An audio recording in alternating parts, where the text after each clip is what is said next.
Die Eva und der Adam sehen wir hier vorne mit den Egelfiguren dargestellt, wie sie im Paradies, im Garten Eden sind. Sie sind ganz blutig, aber sie schämen sich nicht. Vorher haben wir die Geschichte gehört aus dem 1. Mose 2, wie Gott zuerst den Adam und nachher die Eva erschaffen hat. Mit eigenen Worten fasse ich die Erzählung nochmal zusammen.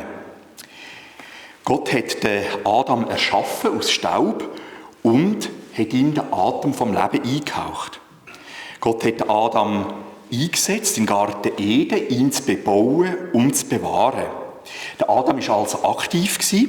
Das Paradies ist nicht einfach ein Tischlein deck dich, Schlaraffenland gewesen, in dem die brotenen Tauben automatisch ins Maul hineingeflogen sind, sondern Gott hat dem Adam zugetraut, dass er aus dem Urwald einen Ziergarten herstellen kann. Das ist auch eine Würdigung für den Adam, dass sein Einsatz etwas bewegt. Gott hat dem Adam Freiheit gegeben, indem er eine Grenze gesetzt hat.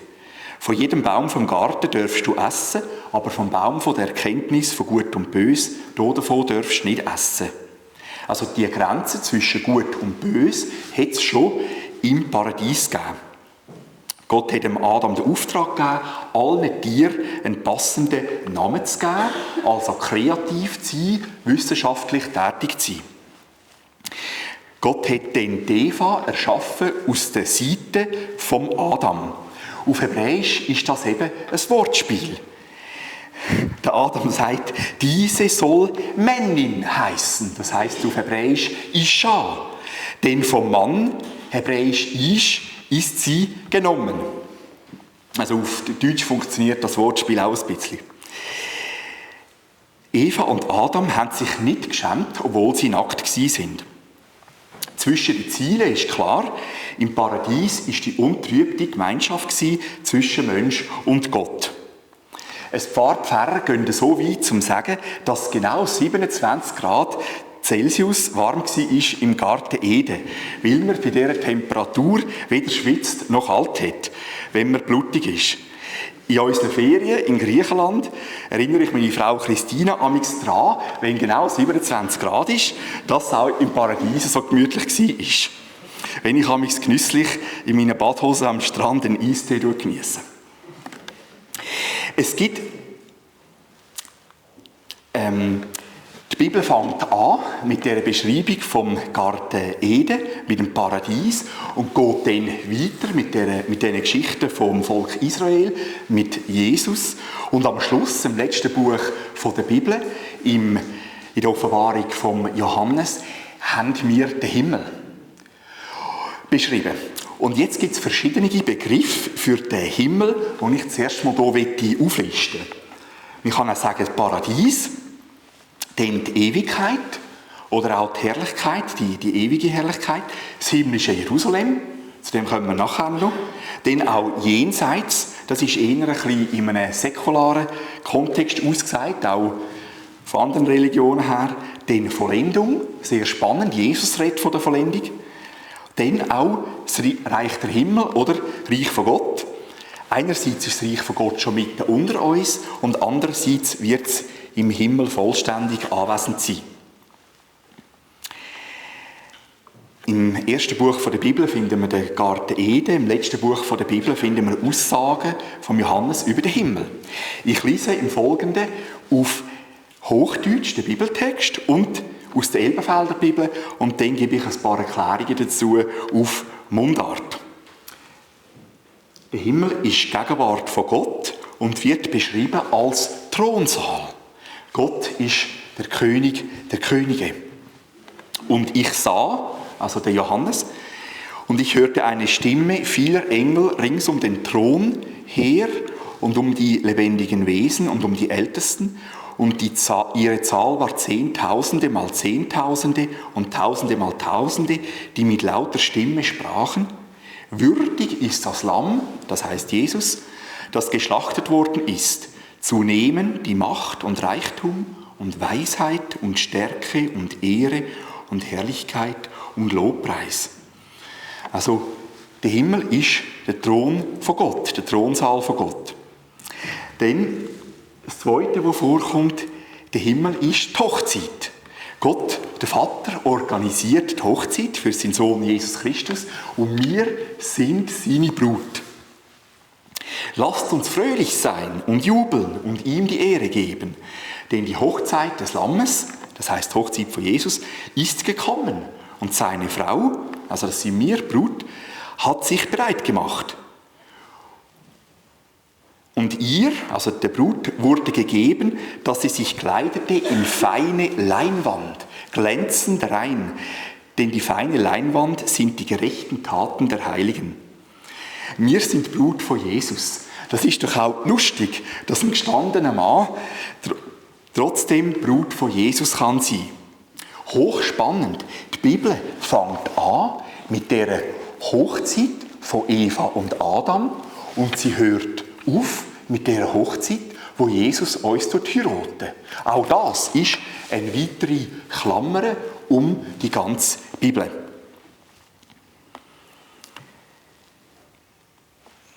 Die Hochzeit ist ja für viele von uns der aufwendigste und der teuerste Tag von unserem Leben. Wir planen monatelang oder sogar jahrelang im Voraus. Wir freuen uns sehr auf die Hochzeit.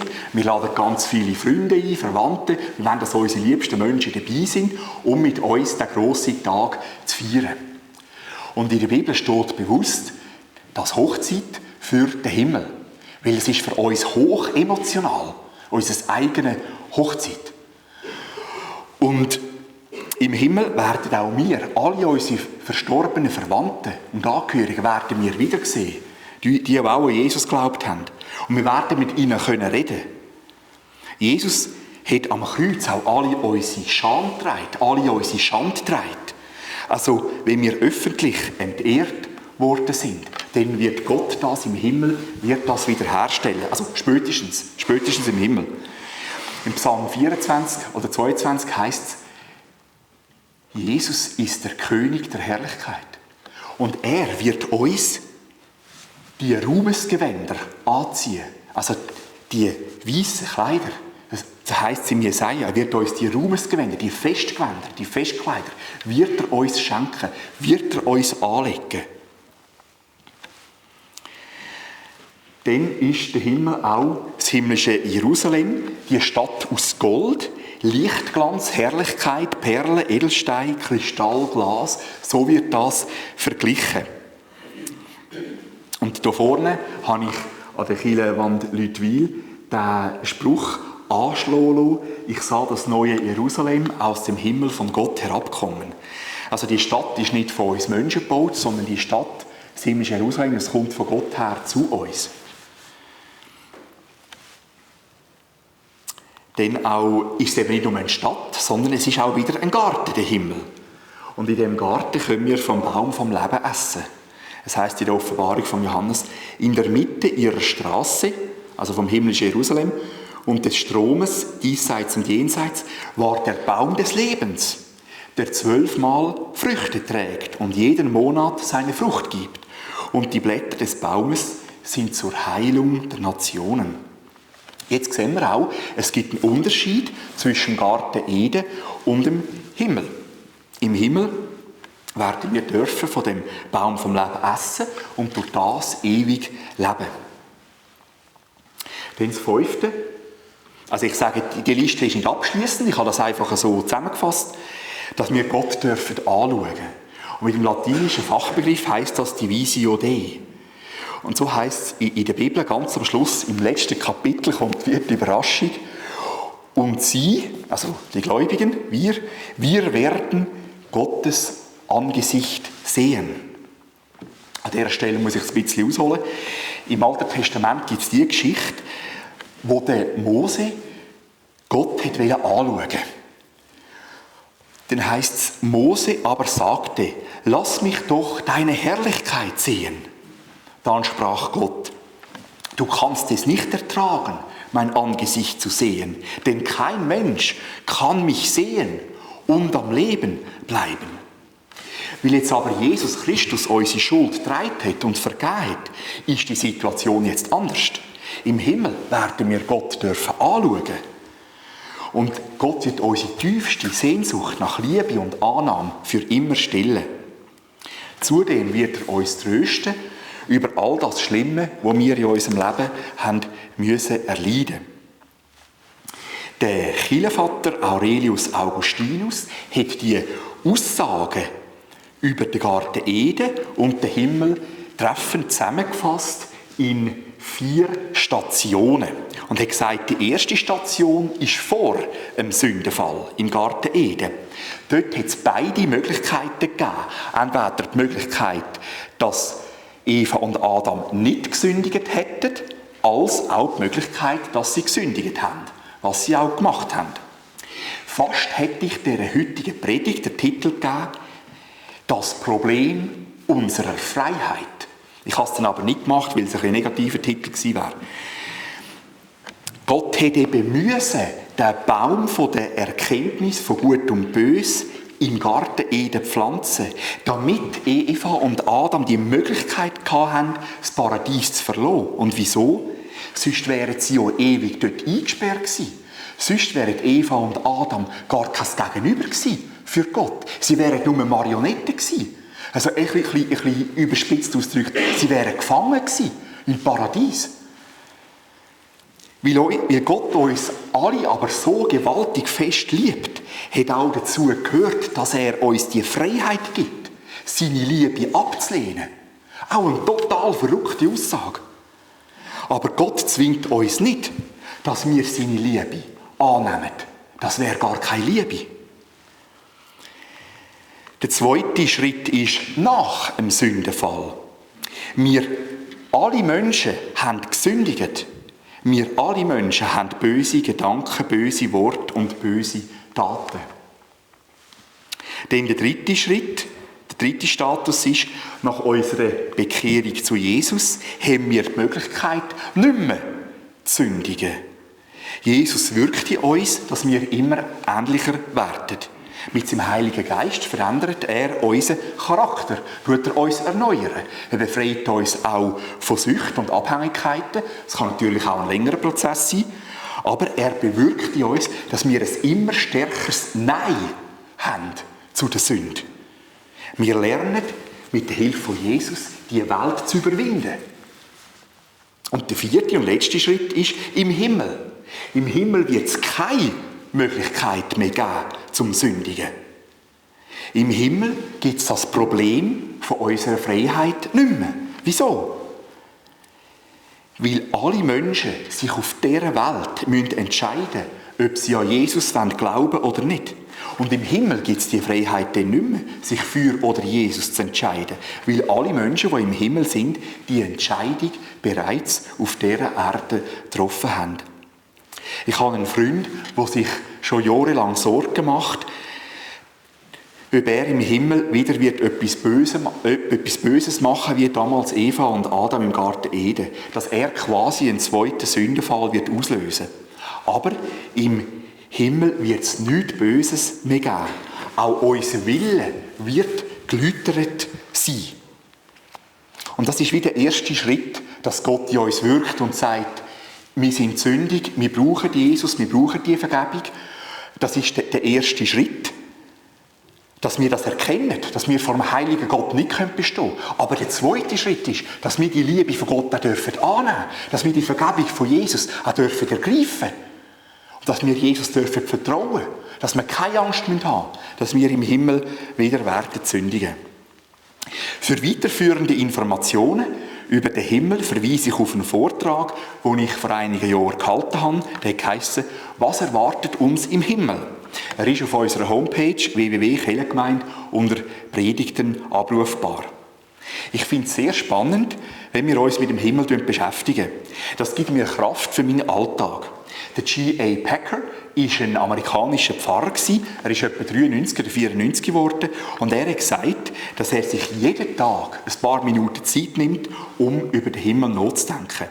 Er hat das mit ein paar Stichworten gemacht. Er hat sich jeden Tag in Erinnerung gerufen, ich bin ein Kind von Gott. Gott ist mein Vater. Der Himmel ist mein Zuhause. Jeden Tag bin ich einen Tag näher. Mein Heiland Jesus ist auch mein Bruder. Jede Christin und jeder Christ ist auch meine Schwester, mein Bruder. Wir alle leben in dieser Zwischenzeit zwischen Paradies und dem Himmel. Jesus lädt uns ein, dass wir die Vergebung von unserer Schuld als grösstes Geschenk in unserem Leben annehmen. Es stellt sich die Frage, was machen wir jetzt, bis wir sterben und bei Jesus im Himmel sind? Ich habe das auch zusammengefasst mit 5 Stichworten. Wir können es natürlich noch beliebig vergrößern, aber Stichwort 1 habe ich gesagt, Liebe üben.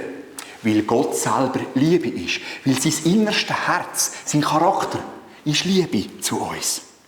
Wie können wir das machen, Liebe üben? Im Kirchenzettel März habe ich geschrieben, dass die Wegbegleitung von unserer Kirchengemeinde noch Mitarbeiterinnen und Mitarbeiter sucht, die 1 oder 2 Mal im Jahr bereit sind, anderen Menschen zu helfen, bei einem überschaubaren Projekt. Zum Beispiel bei Hilfe beim Administrativen oder wenn jemand ein paar Mal zum Arzt fahren muss.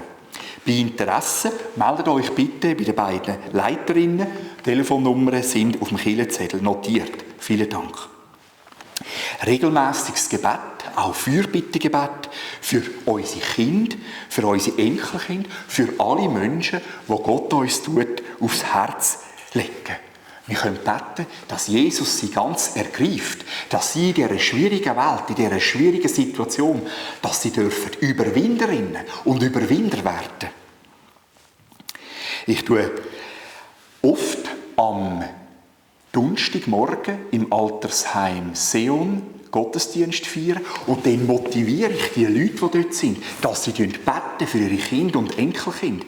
Und wenn man nachher nachfragt, wenn Leute neu in die Kirchengemeinde kommen, dann stellt sich oft heraus, dass die Grosseltern, also Oma und Opa, dass die gebetet haben für die Enkelkinder und dass sie nachher dürfen ein befreites Leben führen, dass sie dürfen zu Jesus finden. Und ich kann euch einfach motivieren, eure Gebete sind so wertvoll. Und vielleicht erlebt ihr nicht mehr, dass Gott eure Gebete erhört, aber sie sind bei Gott aufbewahrt. Und Gott wird sie zur rechten Zeit erhören, zu seiner Ehre. Das Wissen, dass wir dank Jesus nach unserem Tod ewig bei Gott im Himmel werden weiterleben, löst bei uns jetzt schon etwas aus, nämlich, dass wir bereit sind, auch denen zu vergeben, die uns Böses angetan haben. Weil auch Jesus uns alles Böse vergibt, was wir je gemacht haben.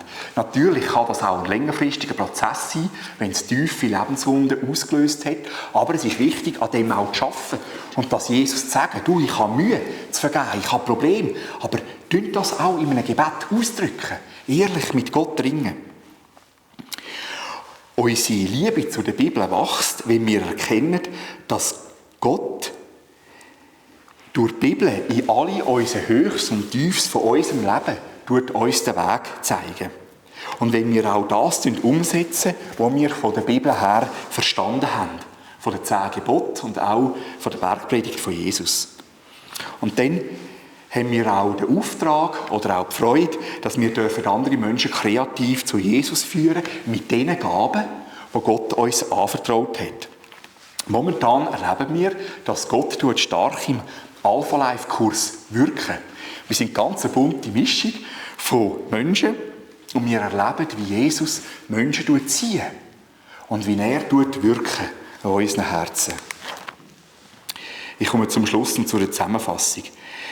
Bitte gib nicht auf, auch wenn du gerade in einer schwierigen Situation bist. Wenn du an körperlichem, seelischem und geistlichem Schmerz leidest. Der Apostel Paulus erinnert uns im Römerbrief, denn ich urteile, dass die Leiden der jetzigen Zeit nicht ins Gewicht fallen gegenüber der zukünftigen Herrlichkeit, die an uns offenbart werden soll. Und an einer anderen Stelle schreibt er, deshalb ermatten wir nicht, sondern wenn auch unser äußerer Mensch aufgerieben wird, so wird doch der innere Mensch Tag für Tag erneuert. Denn das schnell vorübergehende Leichte unserer Bedrängnis bewirkt uns ein über die Maßen überreiches, ewiges Gewicht von Herrlichkeit, da wir nicht das Sichtbare anschauen, sondern das Unsichtbare. Der Apostel Paulus sagt, Gott motiviert uns mit dem Blick auf den Himmel, dass wir durchhalten, auch in schwierigen Situationen, dass wir auch leiden können, teilweise überwinden, schon auf dieser Welt. Schliessen wird ich mit dem Blick, wo der Johannes in den Himmel werfen. Und ich sah einen neuen Himmel und eine neue Erde, denn die erste Himmel und die erste Erde waren vergangen und das Meer ist nicht mehr da. Und ich sah die heilige Stadt, das neue Jerusalem, aus dem Himmel von Gott herabkommen, bereitet wie eine für ihren Mann geschmückte Braut. Und ich hörte eine laute Stimme vom Thron Gottes her sagen, siehe, das Zelt Gottes bei den Menschen. Und Gott wird bei ihnen wohnen und sie werden seine Völker sein. Und Gott selbst wird bei ihnen sein, ihr Gott. Und er wird jede Träne von ihren Augen abwischen. Und der Tod wird nicht mehr sein. Noch Trauer, noch Geschrei, noch Schmerz wird mehr sein. Denn das Erste ist vergangen. Und Gott, der auf dem Thron saß, sprach, siehe, ich mache alles neu. Amen.